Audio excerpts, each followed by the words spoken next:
Hello and welcome to episode 18 of Mo Money, the investing show for millennials by a millennial, where our goal is to educate, entertain, and empower a new generation of investors. I am, of course, the host of this wonderful show, MC Mo. So I know you want to get the 411, the hot gossip, what the market's been up to. So let's get to this week's Mo Money Market Update. The market has been in rally mode this week, up an impressive 1.85%, now sitting at around $20.90. After oil prices rose, touching $50 a barrel market this past Thursday. This is surprising as the market stares down the barrel of a possible rate hike by the Federal Reserve. So this means either A, the market perceives the rate hike as a positive for the overall economy, or B, the market believes that the Fed is all talk and won't walk the walk come this June. The rise in oil paired with an agreement on Greece's financial problems and a 16% surge in house buying in April have also been perceived as some positive factors for the overall economy. But overall, major investors remain very weary about the market in the longer term. They believe that the bull market has run its course, ran out of steam, blah, blah, blah, and all the other things that they've been saying for the past 6 months. But only time will tell. In a Valiant Pharmaceuticals update, news was released that a Japanese pharmaceutical company by the name of Takeda and TPG Capital, American private equity firm, attempted to take over the company recently, causing prices to jump 6% in aftermarket trading on Thursday on possible takeover bids. None of the companies has commented on the news, which is surprising for Bill Ackman to keep his mouth shut. Now, as you may have heard in the news on shows like Last Week Tonight with John Oliver, or on those trash networks like Fox News or CNN, we are suffering from a major debt problem, and we already are defaulting on our debt. Well, not us, or I mean, sort of us. Well, like, not really us, like kind of us, but kind of not us. I'm talking about Puerto Rico, the island territory home to roughly 3.5 million people, which was acquired by the USA back in 1898 from Spain in the Treaty of Paris after the Spanish-American War. Now, technically, Puerto Ricans are American citizens. They can join the army, they have to pay Social Security taxes, but not federal taxes, and they cannot vote for the president, they can vote for their own governor, and they have their own constitution. Now, Puerto Rico has been in the news a lot lately for its inability to pay back its debt to its creditors. That toll is estimated to be nearly $70 billion,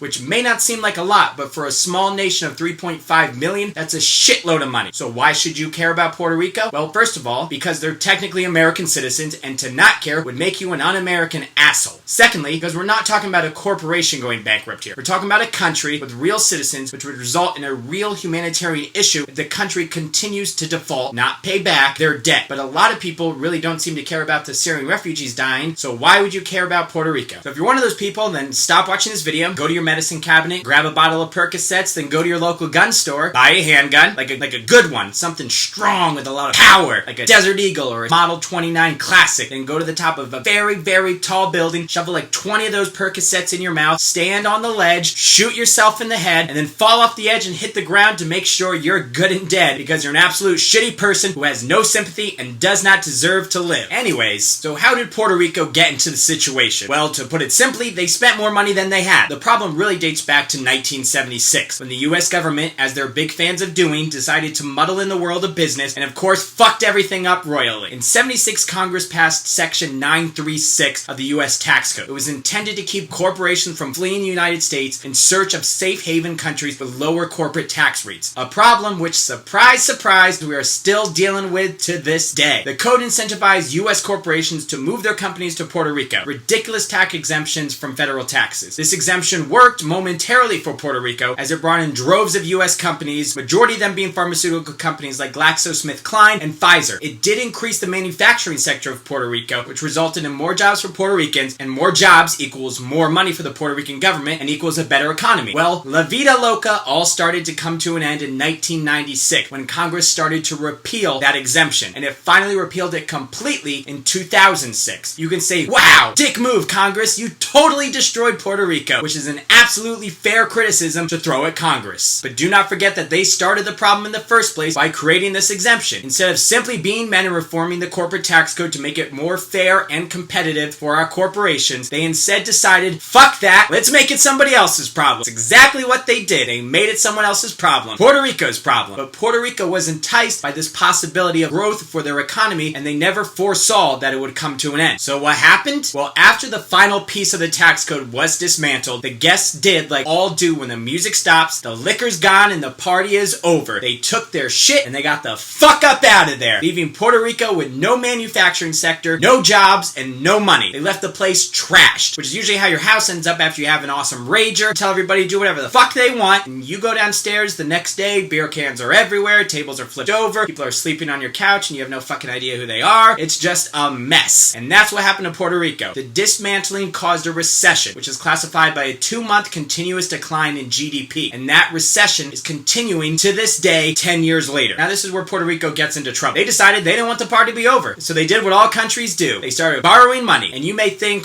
what? Why would anybody lend this country money? Did they not see their entire manufacturing sector just walk out the door? Well, as we all know, money blinds judgment. Worse than any drug or alcohol ever could. But this wasn't just any money. This was tax-free money. The best kind of money there is, because you get to keep all of it. Puerto Rico is able to issue their bonds triple tax-free, meaning that you didn't need to pay any taxes on the money that you earned. Not to the federal government, not to your state government, and not to your local government. Let's say this was very attractive to investors who gobble this shit up like me at a halal truck at 3 a.m. after a drunken night partying in the city. These bonds allowed the country to stay afloat and pay for basic government services like infrastructure, schools, hospital, and all of that. Investors figured, hey, these bonds are relatively safe. Puerto Rico is a U.S. territory. Worst case scenario, U.S. government will bail them out. So they kept buying the bonds because they were so attractive, and Puerto Rico kept issuing them because they were like, hey, fuck it, free money. People should have foreseen this. Notorious B.I.G. said it best. That goddamn credit, dead it. You think a crackhead paying you back shit, forget it. And that's basically what the Puerto Rican government was. A bunch of crackheads addicted to easy money. Now here we are today. This is in no way a new issue. Puerto Rico has been warning of potential defaults for over a year now. And they have already defaulted on some big payments, including a $1 billion payment in January. So what is Puerto Rico going to do? Well, this is where the story gets interesting, or even more so. A showdown has begun between Puerto Rico and its creditors, who now mostly consist of hedge funds who specialize in distressed debt, meaning corporations who are close to bankruptcy. But at this time, the corporation is a country, and that country is Puerto Rico. These people who own Puerto Rican bonds are demanding payment, including interest. But Puerto Ricans are refusing to pay. Now you may be thinking, so what? What are those pussy suit wearing Wall Street motherfuckers really gonna do? Them and what army? Well, that's one way to put it, but just ask Argentina about fucking with these guys after they defaulted on their debt in 2002. Billionaire hedge fund manager Paul Singer of Elliott Management had bought Argentinian debt through his NML subsidiary, and when they defaulted, he claimed repayment to the tune of $1.7 billion, which they refused. So Singer said, fuck that, and like a badass, he started attempts to seize Argentinian assets all around the world, including Dutch bank accounts, space contracting payments, and most boldly, they had an Argentinian naval vessel detained at a port in Ghana in 2012. Puerto Rico is currently like your shit friend Mike, who you loan $50 to. Then you're like, Mike, where's my $50? He keeps going, I'll pay you back next week, and he never does. So finally, you're like, fuck you, Mike, give me my $50. And he's like, I don't have $50, I'm broke. So your friendship may not end, but are you ever